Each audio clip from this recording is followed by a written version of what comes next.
Welcome, everyone. Glad to be here with you this evening, and thank you for taking the time to learn a little bit about our Ignition Fund.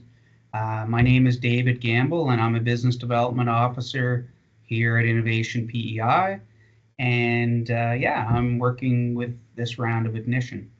So our agenda is up on the screen. What we're going to talk about, we're going to go over the basics of the program, what it's all about, the timeline. We're going to touch on a couple of examples of recent winners, and then we're going to get into the details of the application process, sort of how to put together a good submission.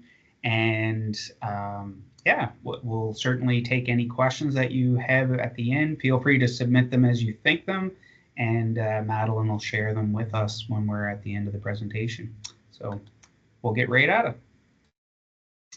So this is a unique program in our offering at Innovation on the business development side, in that it is a competitive process. So if you submit to Ignition, you're actually competing with other entrepreneurs on PEI for an award of up to $25,000. Typically, we have 2 rounds of Ignition that run, one in the spring and one in the fall. And we usually have 5 winners per round. It's not set in stone, but that's the expectation. And so we could have 5 winners of $25,000 each in this fall round. So it is another way that it's very unique to a lot of the programs we offer here at Innovation, is that there's not a matching funds requirement. So if your startup, let's say your new idea, your new product or service can be launched for $20,000, $25,000, there's not a requirement as a part of the program that you're putting in matching funds or putting in a percentage of equity. And that's pretty unique, because almost all other government support programs have, usually a pretty substantial contribution that the owner has to put in. So a lot of times our Ignition winners often need a lot more than 25,000, so it may be a moot point, but it is a little bit unique compared to a lot of our other programs. The funds are very flexible as well. That's one of the things I like about Ignition, is there's a high degree of flexibility in how you can use the money. So as part of the submission, you'll be asked to put in a budget and list what you're hoping to use this money for. We give a few examples there, marketing, developmental costs, product testing, R&D, capital equipment. Could even be, staff wages if you have to hire staff to develop your product, IP, professional services, legal fees, all those kinds of things could be eligible. There's a lot of flexibility, so you might have items that aren't on that list. And we do ask you to put a good bit of thought into what you want to use the funds for. However, we realize that over, the 2 to 3 months that it's going to take to go through this process, your needs may change. And on second thought, you may determine you need funds for other reasons. So our winners are all going to be matched with a program officer who will help work that out. So, if for some reason there's something you need that wasn't in your initial budget, it's still possible to use the funds towards that if that's what you determine is the best use of funds, as long as it's discussed in advance with your program officer.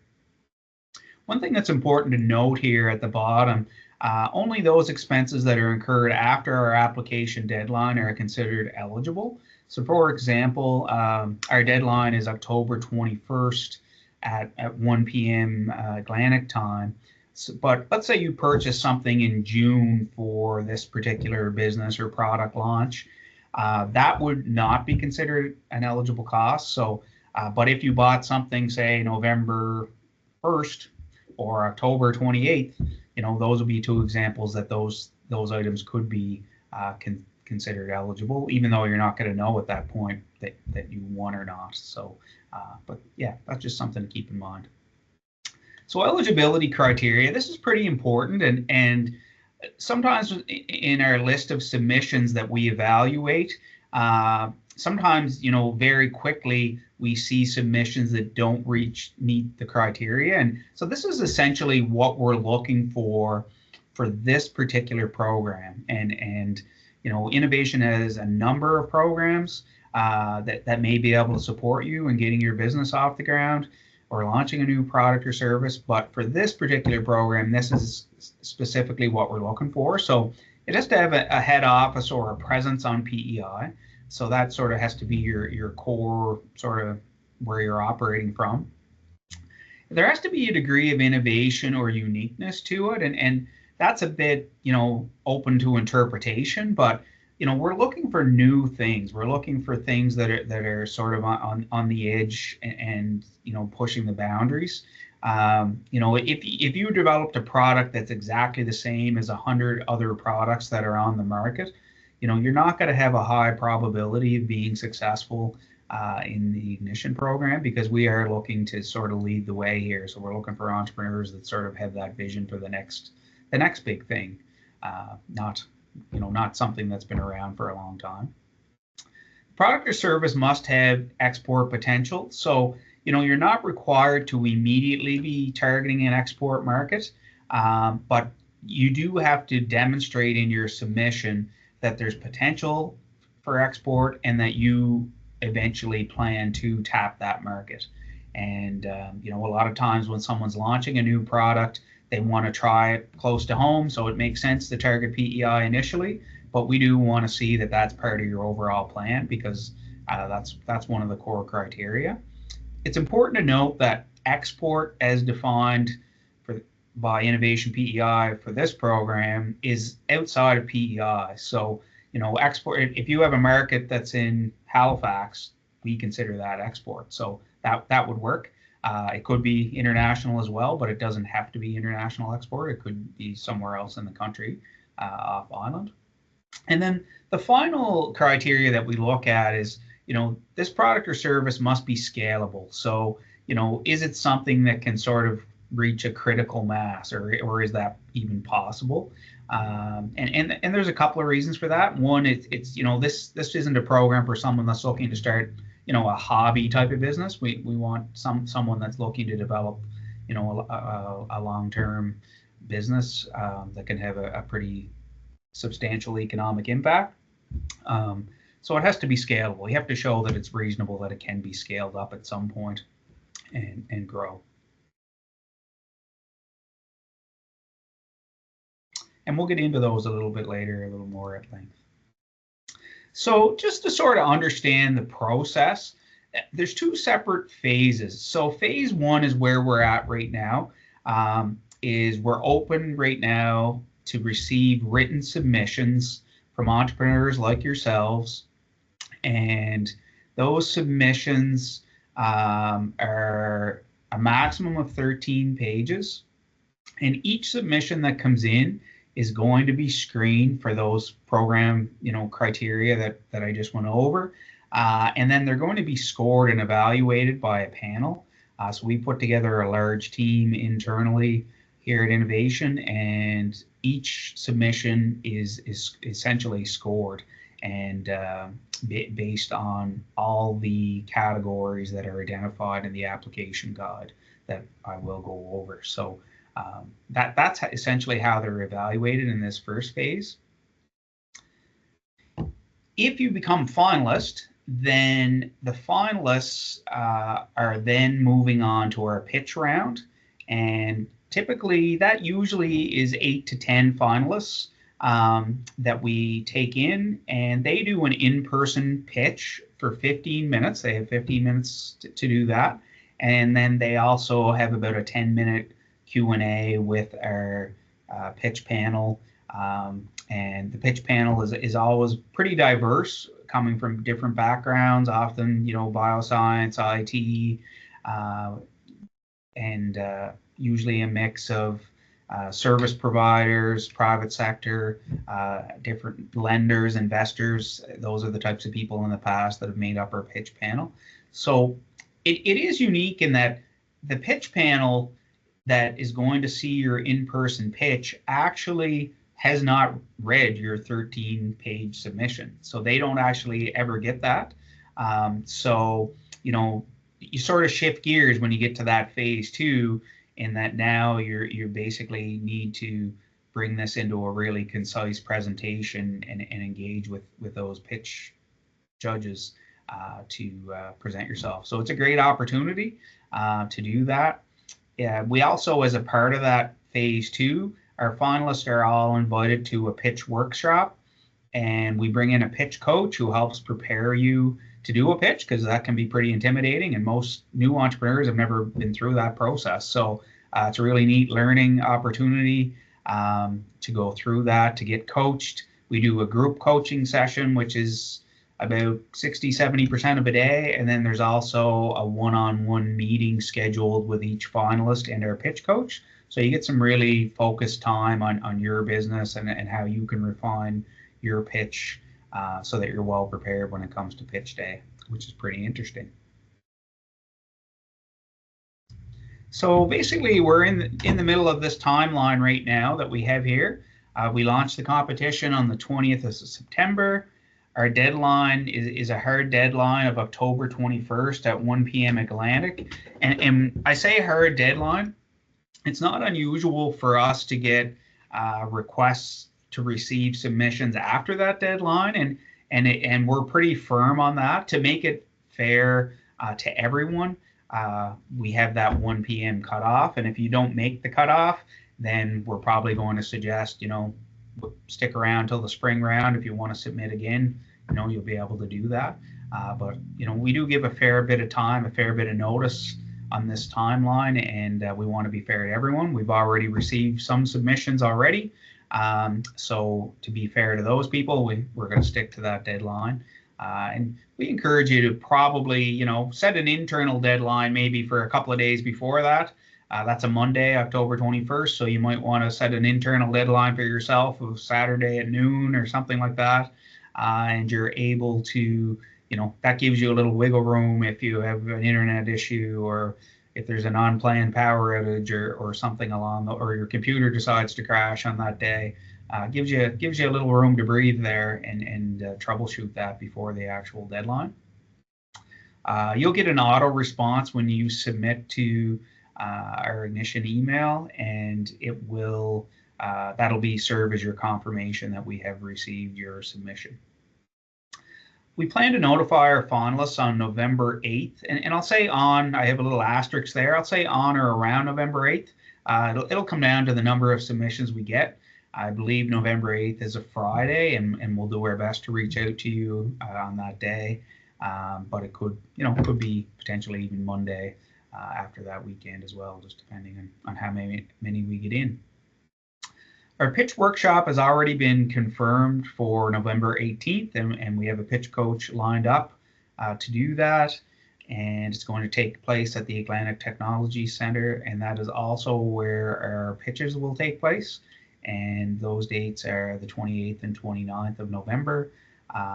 You'll be assigned a time slot on one of those days if you're a finalist, and usually that's your time. But if for some reason, if you can give us advance notice and say, David, I'm not available on the 29th, I'm out of the province or something like that, then we can probably jiggle that around to be able to make it work. But those 2 days are the only days that you do have to present. So because that's when our judges are booked to do that. And then we plan to officially release our results in early January. We may even know late December, but there'll be an official release early January of our Ignition winners.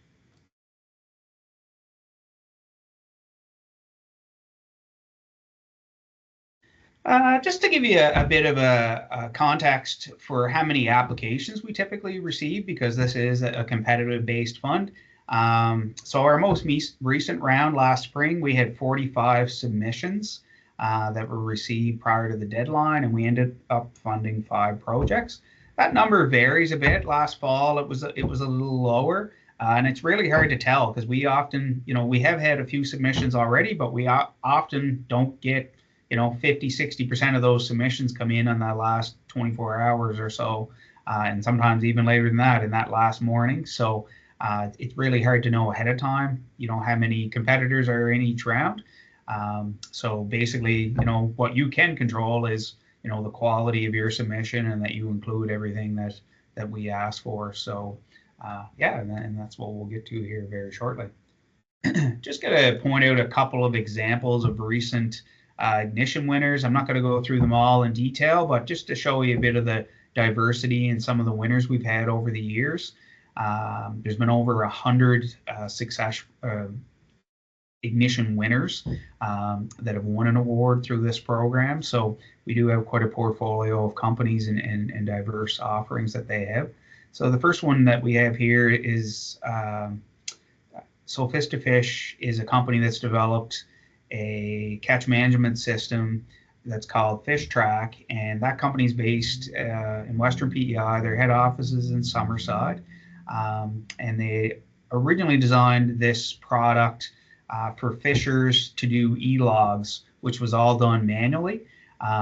They've really expanded their offering now, where really they're now using it as a productivity tool for fishers to be able to help them maximize their catches. So gathering all that information, bait analysis, temperature, tide information, water temperature, all those kinds of things to determine, where should we move our traps on a particular date or time of year to maximize our catches. So that's one pretty interesting example of a recent winner. A couple of others. A recent winner, Salty Mountain Clothing Company, is a company that designs women's workwear. And they saw a gap in the market where a lot of the outdoor industrial workwear was essentially just designed for men. And there's a pretty large number of women that now work in the trades and work in industries that require that type of workwear. So they saw a niche for that market and are trying to fill that. Another recent winner, Weeby Condiment Company, is developed a premium soy sauce that uses a traditional fermentation method, and they're utilizing local ingredients to do that. And one of the other recent winners is Carolina. Carolina's company won, Key Course won in the most recent spring round of Ignition, and she's basically developed an English language training app that specifically targets people that are learning English to be able to pass the test that's required as part of Canadian citizenship. So that proficiency test that newcomers have to take prior to becoming a citizen. And yeah, so that's a pretty innovative product as well. So now I'm going to get to the review process. Yeah, what we look at, how they're rated and evaluated when they come in. So as I already mentioned, we talk about that innovative aspect of the product or service. So, it's your job as part of preparing a submission is, you may feel your innovation is really obvious, but, you shouldn't assume that it's obvious. You should point it out. You should make it clear and overt that, what is it about your particular offering that is unique, that makes it stand out, that's better. Is it quicker? Is it faster? Is it cheaper? Is it more accessible? What is that carrot that your product offers? Other things we look at, what's your experience? The founders, management, key employees. Maybe you're newer to business. You don't have a lot of experience in that area. Do you have a team around you, either paid support people, outside, consultants, accountants, lawyers, maybe unpaid people, like you have some mentors that are going to be provide a bit of a leadership role and help with your concept. So maybe you have an experienced business person that has worked in the industry you're in, and they're giving you a lot of good advice, and you're sort of have an informal relationship with them where they're a bit of a sounding board for you. Don't be scared to share that kind of information. That's important. It sort of shows that strength. The market opportunity. So similar to the innovative aspect, don't assume that the person reviewing, or the numerous people that are reviewing your submission, are going to know that market opportunity. Point it out to them. Show them what's convinced you that this is a good opportunity. Why do you think there's a business to be had out of this product or service that you're developing? Is it a growth market? Where's the growth? Where are the trends? That you do some research and present some of that information to help get others excited, and just the same way you're excited about it. And then, is it a growth area? Is it a growing market? Is it a field where there's new emerging opportunity? That certainly helps your submission as well. So we'll get into the actual application guide. So the application guide is available on our webpage under the Ignition page. There's a PDF that you can download, and it'll have basically all this information that I'm going to go over here in the next few minutes. But certainly, if you have any questions, don't be scared to reach out and follow up on that as well. We don't force you to follow the format that we have here by any means, but I will tell you, and I'll be honest to say, these are pretty substantial submissions in a lot of cases. So when people are reviewing it, you want to make it as easy as possible for them to be able to, look favorably on your submission. So if you follow this format, it's pretty easy for the reviewers to say, okay, did they explain their product and service? Yep, they covered it right out of the gate. Have they demonstrated how their product's innovative? Yep, here it is, section A, point 3. They've identified it and they've addressed it. It's very easy to score that submission then and give it maximum value that it deserves.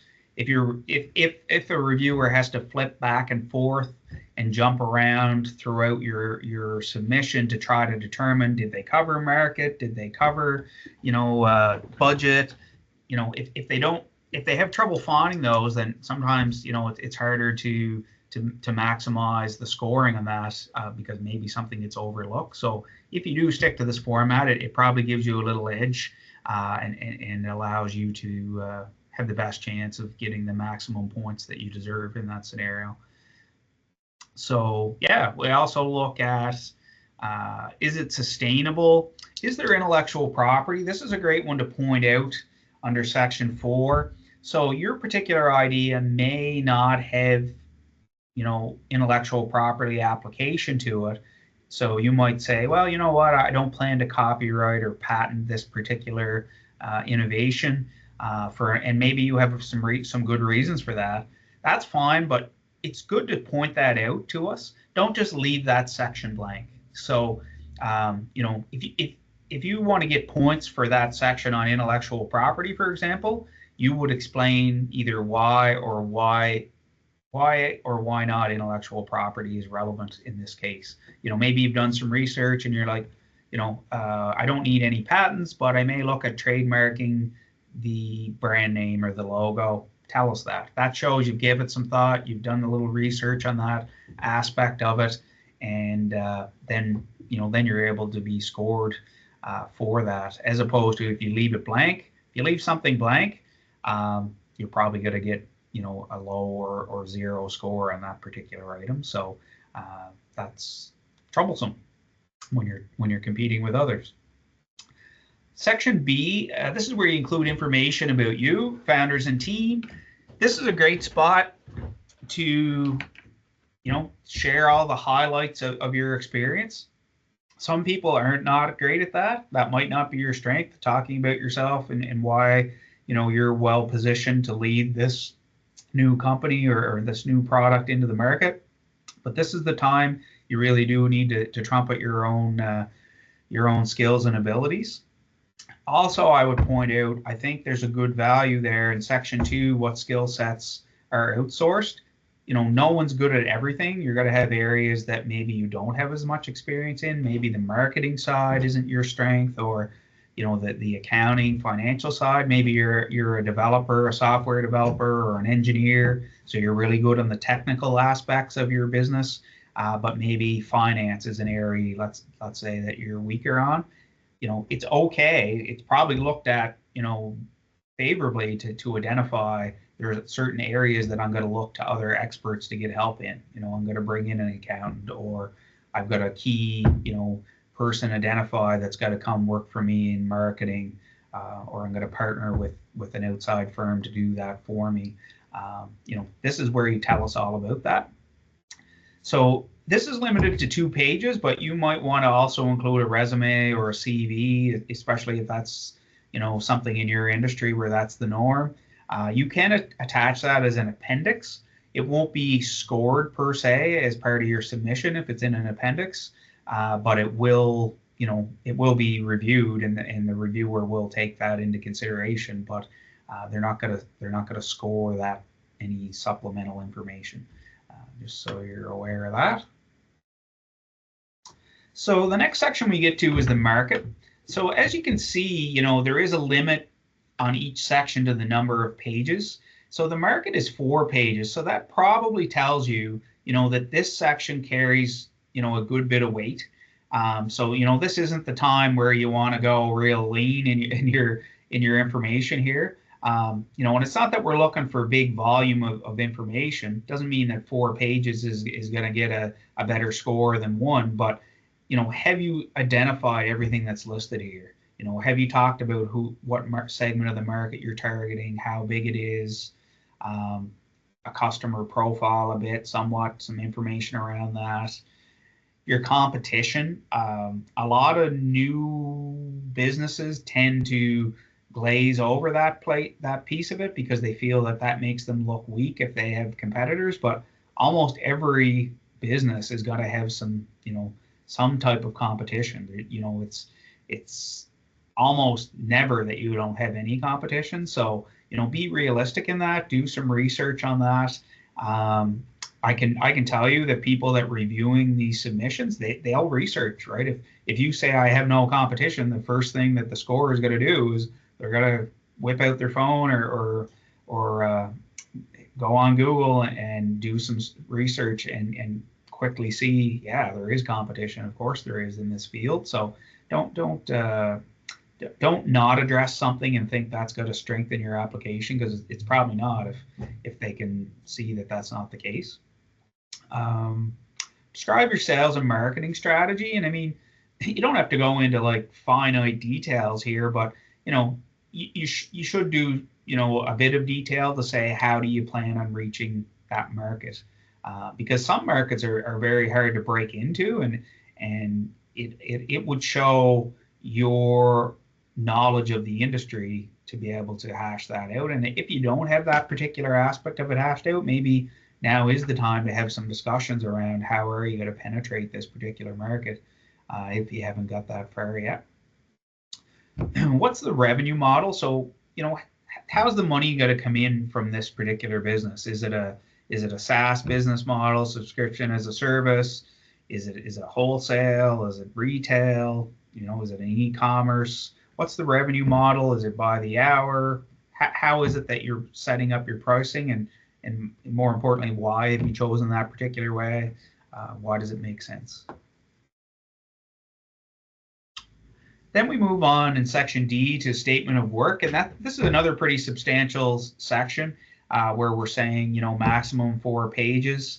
But this is sort of the details. This is where the rubber hits the road. So identifying a timeline with milestones to be able to say this is what we plan to do and when we plan to do it going forward. So it's almost like an action plan for you on what you're going to work on and when it's going to happen. Hey, entrepreneurs are optimistic. We love that. Often the statement of work and that timeline and milestones aren't 100% accurate down the road. But we want you to think about it and say, set some goals and draw some lines to say, we're going to have our R&D done by, March, or we're going to have our marketing plan developed by June, or whatever the case may be for whatever piece of work that needs to be done there. But to be able to break it all out like that is really important. This is also where you provide a budget. So as a part of your application, you're not required to submit like full financial projections or anything like that, but we are asking for a sales projection for 3 years, and we're also asking for a budget of how much money you're going to need and what are you going to need that money for to get this business off the ground.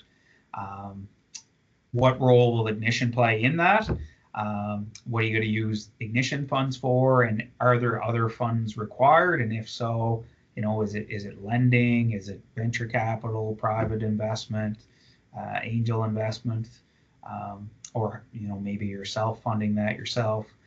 What else is required if there's needs above and beyond that $25,000 limit that we have out of this particular program?